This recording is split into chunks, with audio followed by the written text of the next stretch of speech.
जय श्री कृष्ण। तो भगवत प्रेमियों, आज आपको इस वीडियो में श्रीमद् भगवत गीता का दूसरा अध्याय सुनाने वाले हैं, जिसका नाम है सांख्य योग। इस अध्याय में भगवान कृष्ण ने अर्जुन को धर्म और अधर्म का ज्ञान दिया है और कर्म करना ही श्रेष्ठ है ये बताया है।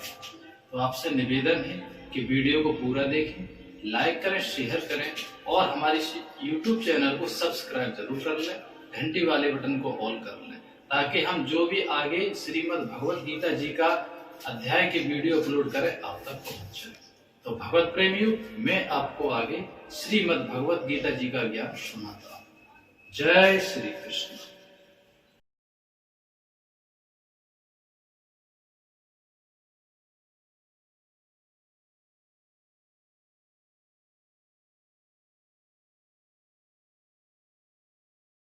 तो भगवत प्रेमियों, अब मैं आपको श्रीमद् भगवत गीता जी का ज्ञान सुनाने वाला हूँ, इसलिए आपसे मेरा निवेदन है कि वीडियो को ध्यान से देखें और सुनें।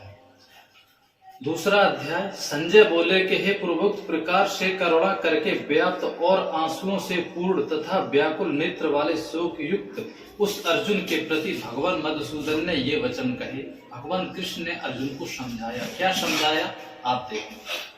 हे अर्जुन, तुमको इस विषम स्थल में यह अज्ञान किस हेतु से प्राप्त हुआ है? क्योंकि यह ना तो श्रेष्ठ पुरुषों से आचरण किया गया है, ना स्वर्ग देने वालों का, ना कीर्ति करने वाले का। इसलिए हे अर्जुन, नपुंसकता को प्राप्त मत हो। जो कहते नहीं है कि जो मतलब अधर्म हो रहा हो या कुछ विनाश हो रहा हो, अगर वहां मुंह मोड़ ले या युद्ध करने से पीछे हट जाए तो उसे कहते नहीं लोग कि तुम मर्द नहीं हो, नामर्द हो, नपुंसक हो। इसीलिए ऐसे लोगों को नपुंसक बोला जाता है। यही भगवान कृष्ण अर्जुन से कह रहे हैं कि तुम क्षत्रिय होते हुए भी ऐसी बात करते हो, तुम्हें लज्जा शर्म आनी चाहिए, क्योंकि सामने दुश्मन खड़ा है और तुम युद्ध करने से पीछे हट रहे हो। यह तेरे युग नहीं है। हे परंतप, तुझ हृदय की दुर्बलता को त्याग कर युद्ध के लिए खड़ा हो। भगवान कृष्ण कह रहे हैं कि हे अर्जुन, अपनी जो दुर्बलता है उसको त्यागो और युद्ध के लिए तैयार हो जाओ। तब अर्जुन बोले कि हे मधुसूदन, मैं रणभूमि में भीष्म पितामह और द्रोणाचार्य के प्रति किस प्रकार बाणों से युद्ध करूंगा? भगवान कृष्ण से कह रहे अर्जुन कि हे केशव, मैं गुरु द्रोणाचार्य और भीष्म पितामह के सामने कैसे युद्ध कर सकता हूँ, क्योंकि वे मेरे पूजनीय हैं। और हे मधुसूदन, वे दोनों ही पूजनीय हैं। इसलिए इन महानुभाव गुरुजनों को मारकर इस लोक में भिक्षा अन्न भी भोगना कल्याणकारक समझता हूँ। अर्जुन का कहना है कि मैं इनको नहीं मारूंगा, चाहे मुझे इसके बदले इस राज्य को छोड़कर कहीं भीख मांगकर अगर पेट भरना पड़े तो वो मेरे लिए अच्छा है, लेकिन मैं अपने पूजनीयों को नहीं मारूंगा, मैं उनसे युद्ध नहीं करूंगा। क्योंकि गुरुजनों को मारकर भी इस लोक में रुद्र से सने हुए अर्थ और काम रूप भोगों को ही भोगूंगा।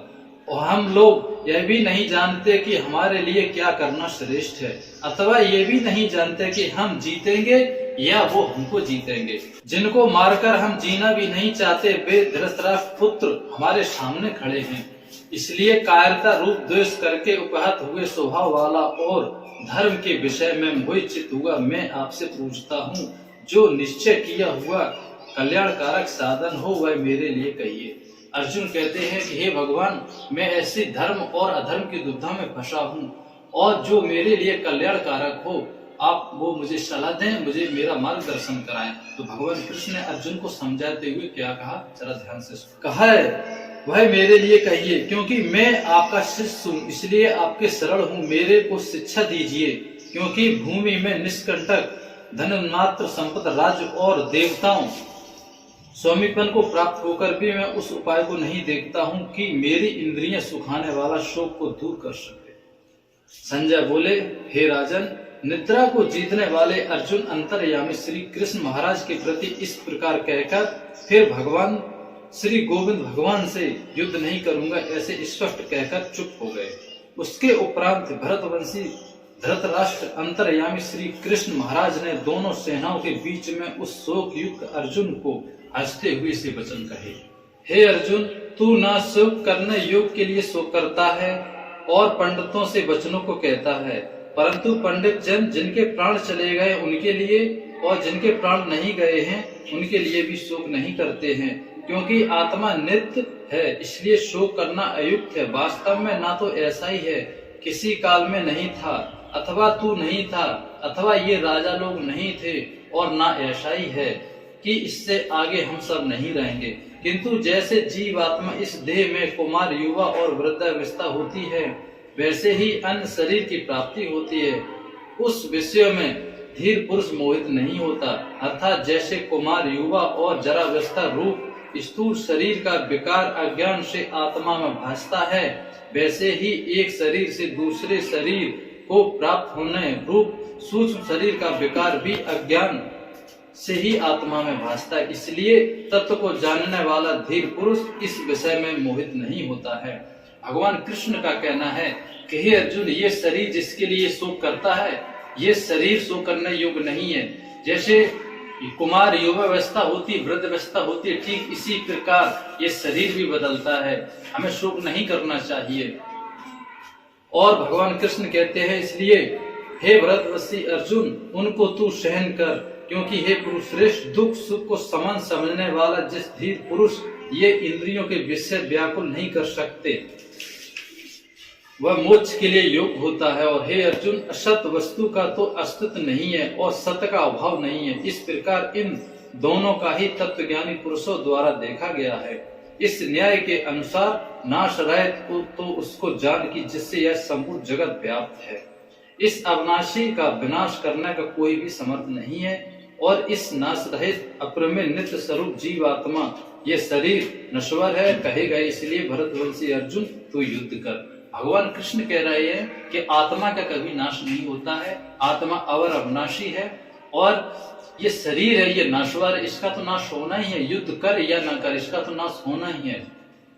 जो इस आत्मा को मारने वाला या मरने वाला समझता है, वे दोनों ही नहीं जानते, क्योंकि यह आत्मा न मरता है और न मारा जाता है। यह आत्मा किसी काल में भी न जन्मता है और न मरता है, अथवा यह आत्मा होकर फिर न होने वाला है, क्योंकि यह आत्मा नित्य शाश्वत और पुरातन, इसलिए शरीर के नाश होने पर भी यह नाश नहीं होता।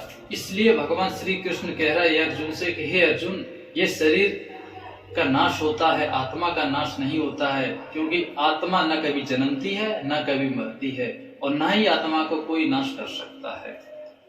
हे प्रतापुत्र अर्जुन, जो पुरुष इस आत्मा को नाश रहित नित्य अजन्मा और अव्यय जानता है, वह पुरुष कैसे किसको मारता है और कैसे किसको मारता है। यदि तू कहे कि मैं तो शरीर के वियोग का शोक करता हूँ, तो यह भी उचित नहीं है, क्योंकि जैसे मनुष्य पुराने वस्त्रों को त्याग कर दूसरे नए वस्त्र को ग्रहण करता है, वैसे ही यह जीवात्मा पुराने शरीर को त्याग कर नए शरीर को प्राप्त होता है। भगवान कृष्ण कह रहे हैं कि हे अर्जुन, जैसे कोई मनुष्य पुराने वस्त्र को त्याग कर नए वस्त्र को ग्रहण करता है, ठीक इसी प्रकार यह आत्मा पुराने शरीर को त्याग कर नए शरीर को प्रवेश कर जाती है। इसलिए शोक नहीं करना चाहिए। तो भगवत प्रेमियों, ये अध्याय थोड़ा बड़ा है, इसलिए हम आगे का जो अध्याय का जो श्लोक बचे हैं तो वो आगे हम अगले वीडियो में बताएंगे। अभी इतना ही, क्योंकि वीडियो लंबा हो जाएगा। जय श्री कृष्ण।